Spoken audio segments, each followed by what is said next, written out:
সর্বশেষ যে লোকটা জান্নাতে যাবে তাকে আল্লাহ তাআলা জাহান্নামের আগুনে পোড়াতে পোড়াতে ছাই বানিয়ে ফেলবে।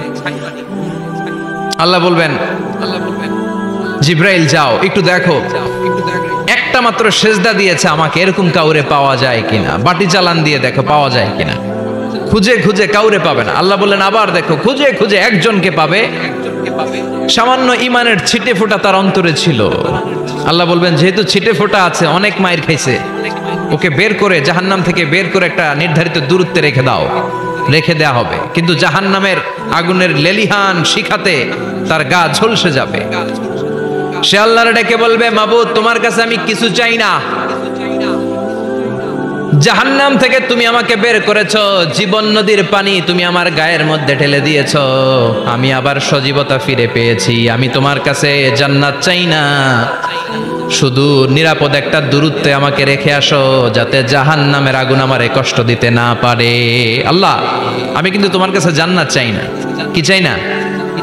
জান্নাত চাই না, কিন্তু জাহান্নামের আগুন আমারে কষ্ট দিচ্ছে, এতটা দূরত্বে রাখো যাতে জাহান্নামের আগুন আমার গায়ে না লাগে। আল্লাহ বললেন ওকে রাখবো, কিন্তু আমার সাথে একটা কন্ট্রাক্টে যেতে হবে, যে এটা তোমাকে দিলে তুমি আর নতুন করে কিছু চাবা না। সে বলবে আমি রাজি, কন্ট্রাক্ট হয়ে যাবে। আল্লাহ জিব্রাইলরে বলবেন যাও এমন দূরত্বে রাখো যাতে জাহান্নামের আগুন ওরে কষ্ট না দেয়। রেখে আসা হবে, অনেক দিন সে ওখানে আনন্দে থাকবে, আল্লাহ শুকরিয়া করবে। সে মনে মনে বলবে বেঁচে গিয়েছি, আমি বেঁচে গিয়েছি, জীবনে আর কিছু চাই না, জাহান্নাম থেকে আমি বেঁচে গিয়েছি। অনেকদিন থাকার পরে মনে মনে ভাববে বাইসা তো গেছি, কিন্তু নতুন করে একটু ট্রাই করে দেখি, জাহান্নামের সৌন্দর্যের দৃশ্য একটু চোখ দিয়ে অবলোকন করা যায় কিনা। সে আল্লাহরে ডেকে বলবে, আল্লাহ ইনদি সুআল, আমার একটা ফরিয়াদ আছে। কি ফরিয়াদ? আল্লাহ আগেই বলে রাখি, আমি কিন্তু জান্নাতে যেতে চাই না। আল্লাহ বলবেন কি চাও? সে বলবে আল্লাহ তোমার জান্নাতটা তুমি কত সুন্দর করে বানিয়েছো, আমি একটা নজর শুধু দেখতে চাই। জান্নাতের দরজার সামনে নিয়ে যদি আমারে বসিয়ে রাখো, দ্যাটস ইনাফ, আর কিছু চাই না, শুধু জান্নাতের দরজার সামনে। আল্লাহ বললেন তুই না ওয়াদা করেছিস, তুই না চুক্তি করেছিস। সে বলবে আল্লাহ আমারে হতভাগা বানাইয়া তোমার কি লাভ? সুবহানাল্লাহ পড়েন। আমারে তুমি হতভাগা বানিও না। আল্লাহ বলে ঠিক আছে, আবার সিগনেচার কর যে জান্নাতের দরজার সামনে বসিয়ে দিলে আর কিছু চাবি না। সে সিগনেচার করে বলে আমি চাবো না। আল্লাহ বললেন জিব্রাইল বেচারারে ধরে জান্নাতের গেটের সামনে বসায় দে। এবার জান্নাতের গেটের সামনে বসে বসে জান্নাতের সৌন্দর্য দেখা শুরু করবে। সুবহানাল্লাহ। এমন সৌন্দর্য যেটা চোখ দিয়ে কেউ দেখে নাই, কান দিয়ে শোনে নাই, ওই সৌন্দর্য চোখে দেখে, কান দিয়ে আওয়াজ শোনে, মাগার ভোগ করতে পারে না। অন্তরে জ্বালা আছে না নাই? এয়ার কন্ডিশনের রুমে ঢুকতে না পারলেও, এয়ার কন্ডিশনের রুমের দরজার বাইরে দাঁড়ালো, এয়ার কন্ডিশনের রুমের একটা ঠান্ডা বাতাস গায়ে লাগে না? কথা বলেন তো। ও যখন জান্নাতের দরজার সামনে দাঁড়াবে, ওর গায়েও এরকম জান্নাতের ঠান্ডা বাতাসের হিমেল ছোঁয়া গাটাকে শীতল করে দিবে। ওই শীতল হয়ে যাওয়ার পরে আর তো সহ্য হবে না, আবার আল্লাহরে ডাকবে, মনে মনে ভাববে আর একটু ট্রাই করি না, দোষ কি, আস্তে আস্তে অনেক দূর তো আগাইছি। সুবহানাল্লাহ কইবেন না? এবার আল্লাহরে বলবে আল্লাহ ইনদি সুআল, আল্লাহ তুমি যদি কোনো বিষয়ে নতুন করে ডিসিশন নাও, তোমারে জিজ্ঞেস করার মতো কি কেউ আছে? আল্লাহ বলে না, আমি তো সব রাজার বড় রাজা, মহারাজা, আমার উপরে তো কারো কথা চলে না। ওই হতভাগা লোকটা বলবে আল্লাহ এত সুন্দর জান্নাত তুমি বানালা, চোখ দিয়ে সৌন্দর্য দেখি, কান দিয়ে আওয়াজগুলো শুনি, হুর আর গেলমান হেঁটে বেড়ায়, এত সুন্দর জান্নাত চোখ দিয়ে দেখি, ঢুকতে পারি না, আমারে কষ্ট দিয়ে তোমার কি লাভ?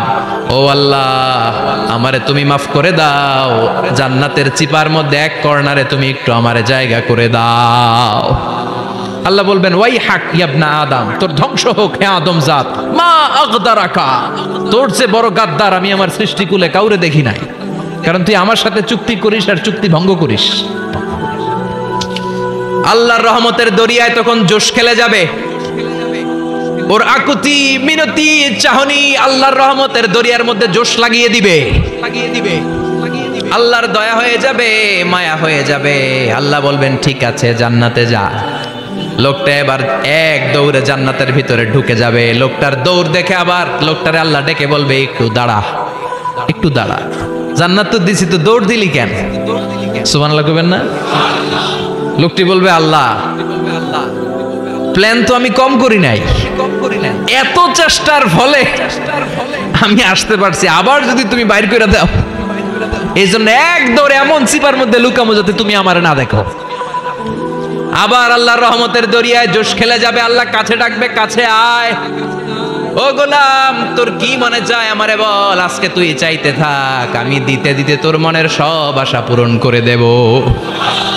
লোকটা খুশি হয়ে বলবে, আল্লাহ আমারে এটা দাও, বাড়ি দাও, গাড়ি দাও, নারী দাও, এটা দাও, ওটা দাও, একের পর এক চাইতে থাকবে, আল্লাহ সব তারে দিতে থাকবে। চাইতে চাইতে লোকটার সব চাওয়া যখন শেষ, সে বলবে, আল্লাহ আর আমার চাওয়ার কিছু নাই। আল্লাহ বলেন, নো, এত তাড়াতাড়ি যে তুমি খেলা শেষ করতে পারবা না মনু, আমার সাথে তোমার এই খেলা আরো লম্বা সময় চলতে হবে, তোমার অনেক কিছু চাইতে হবে। তুই আজকে চাইতে চাইতে তোর সব চাও আমার কাছে বলবি, আর আমি দিতে দিতে তোর জীবন ধন্য করে দেব।